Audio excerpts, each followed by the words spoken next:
Good morning, children. Good morning. How are you today? Fine, thank you. Can we just say happy birthday again to our governor? We don't need to sing, but can we just say happy birthday, sir? Happy birthday, sir. Can we say we love you, sir? We love you, sir. And God bless you. And God bless you. Okay. Do you all have a copy of this book in your hand? Yes. What's the title of our book? Great scientist. Okay, great scientist, Marie Curie. We've been having, His Excellency has made it a habit on his birthday to go into a classroom to read to children. And over the years, we've read wonderful stories. We've read King Jaja Wopobo, we've read Gabriel Okara's book, we've read about great men in different spheres of life. But this is the first time that we are reading about a woman. Are you happy to read about a woman? Yes. Why is it important that we should also look at the women in the society? Can anybody tell me? Do you think it's important we should read about women? Yes. And why should we read about women? Because they can excel in any field. They can excel in it. Okay, that's fine. Any other reason? Because women are mothers. Women are mothers. Women play a very important role in the society, don't they? Okay, can we hear you? Because in those days, women were not educated. Women were not educated, and we're going to read a story of a woman who was educated and to see how she changed not just her society, but she changed the world. So we're going all the way to Poland. Why did we choose a woman from Poland? Because you're living in a world that has been reduced to a village because of modern technology. So like I know you have computers in your library, you have a lot of books. So now we can learn from people from different parts of the world. So this young woman grew up in Poland, but I won't say everything, but she loved knowledge. She was a curious child who liked to ask questions. And that led her on to France, and she became a great scientist. She discovered something that is very important, a breakthrough in science that helps us up till today. But most important, something that is very important, is that she was a wife, and she was a mother, and she was a great scientist. Do you think we can combine the three? Yes. Do you think somebody can be a good wife and mother and excel in their profession? Is it possible? Yes. If you think so, then clap for yourselves. So we have examples of women who have done very well in society. Do you have any women you can tell us about role models in the society, women you look up to? Yes? I want someone who hasn't spoken before, yes? The governor's wife. Thank you, but what's the name of our governor's wife? You need to tell me her name, if not I won't take that. What's her name? Oh, do you know her name? Yes. What's her name? It's Amaechi. Clap for yourself. Okay, so why is our governor's wife a role model? Because our governor won't be able to do the work he's doing if she's not a good wife and a good mother at home, okay? But apart from that, she's also working in the society. She has an organization called the Empowerment Support Initiative, where she works to adopt children, works to empower women to do business, and you have women driving taxis around the city. So she's doing a great job, and she's one of our role models. So can we clap for her? Okay, but I want you to give me at least 2 more role models. Yes? Our Commissioner of Education. Then clap for yourself. Of course, our Commissioner for Education is a role model. Because do you know what her profession is? Who can tell me what she studied? You don't know? Okay, I'm going to tell you. She's a lawyer. A lawyer is a very important person in the society. And a lawyer reads a lot. So this woman reads a lot. So she's a good role model. And she's also a very good education commissioner. So River State is always coming first in education things. So do we clap for her? Okay, before I give His Excellency the microphone to me, I want one more woman who's a role model. Have you not spoken already? No, I want somebody who hasn't spoken, yes? Oh my goodness, her mother is a role model. I want to clap for her. Why is your mother a role model to you? Because she told me that she goes to school so that I will read. Okay, your mother encouraged you to go to school, so she's a role model. That's excellent. Okay, without taking any more time, I'm going to invite you to go to page. We're going to start with, as we said, Marie grew up in Poland, and she always wanted to be a scientist because her father was a scientist. So she got admission from working hard into a university in Paris, the Sorbonne, which is one of the best universities in the world. And then she went on to make some interesting breakthroughs in scientific discovery. She propounded the theory of radioactivity, and she discovered polonium and radium, which helps us with X-rays, which are very important in life. So that's the person we're going to read about. So we're going to first start at page 8. Can everybody go to page 8? Yes. We're going to start at page 8. I thought that the person that we want to read to us. So can somebody read, please? One male, one female. Okay, read, let's see, page 8.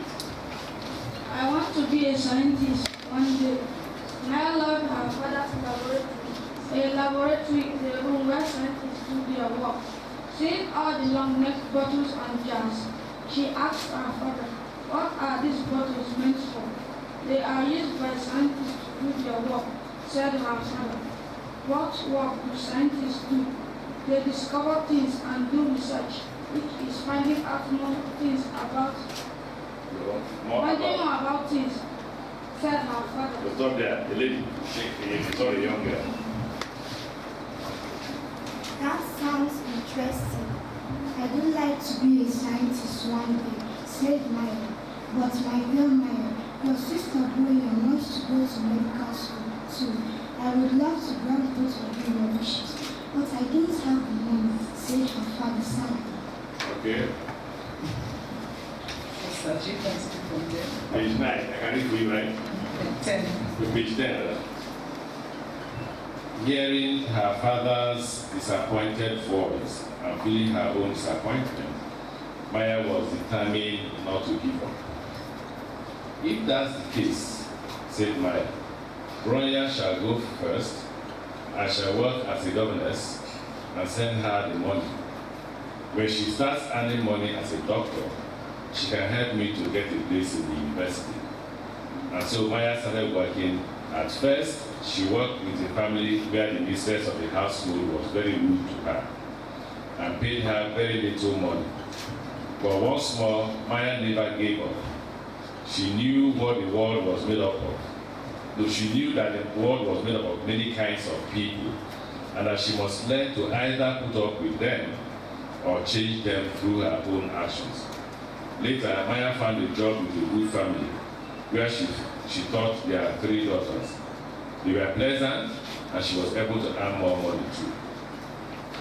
We turn to page 12, and we'll stop after the 3rd paragraph. One day in 1891, Maya received a letter from Paris. She was delighted. "Hurrah! Bronya asked me to join her in Paris. I'm going to study to be a scientist," she shouted out to her family. Her parents were happy for her and proud of her too. As she packed her suitcase, Maya thought, "I will have to work hard. But since I'll be learning about science, the hard work will be fun too. And if I make discoveries, I'll be able to help people." Okay, can we all turn to page 18, please?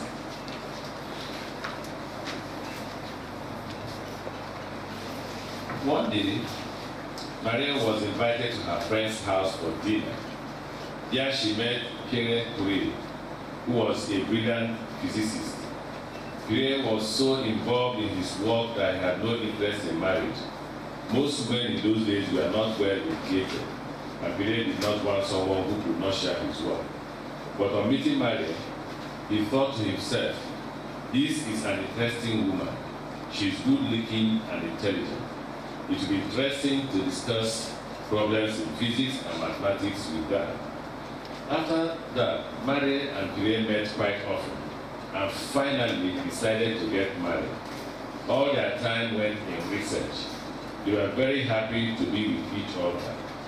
Later, they had a beautiful daughter whom they called Irene. Irene inherited her parents' brilliance and received many awards for her work. Page 20. Mary worked hard at being a good mother and scientist at the same time. Both her daughter and science gave her a lot of pleasure. Mary's work continued at the university. She loved the books, the laboratory, the test tubes. Her life revolved around learning. She took the examination which would qualify her as a scientist and came first. Oh, I'm so happy. All that hard work was worth it, she thought. And she knew that it would be hard work all through her life because there will always be new things to learn. She chose to work hard and discover new things rather than sit back and relax because she could share with the world so much of what she knew. Page 28.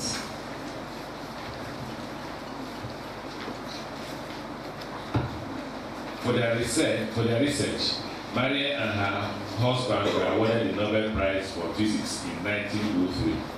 The Nobel Prize was instituted by Govt, a Swedish engineer who discovered the use of dynamite. Isn't it lovely to be awarded this great honor? Mary said to Kpite. But even better is knowing about the different ways in which radio can be used, she added. With the help of these ways, scientists could see through people and things. Imagine there is something inside your body which hurts, and you do not know what it is that hurts, because you cannot look inside your body. Radium helps you see inside. Radium also cures certain types of cancer, which is a very serious disease. Many people die of it, but with this new discovery, many deaths will be stopped. And finally, page 30. On April 19, 1906, Kpite was killed in an accident. It was a terrible blow to Mary, but she bravely went on with her life. In 1911, she received a second Nobel Prize in chemistry for determining the atomic weight of radium. The government of France was so impressed by her work that they set up a research center in her honor. On July 14, 1934, Mary died of cancer. It was due to her constant working with radium that she got this disease. When she died, Albert Einstein, another great scientist and her friend, praised her to the world. He said that Mary had a strong mind and will and good judgment. All through her life, Mary had combined the roles of wife, mother, and scientist. She had proved that women could excel in any field. Can we clap for his excellence?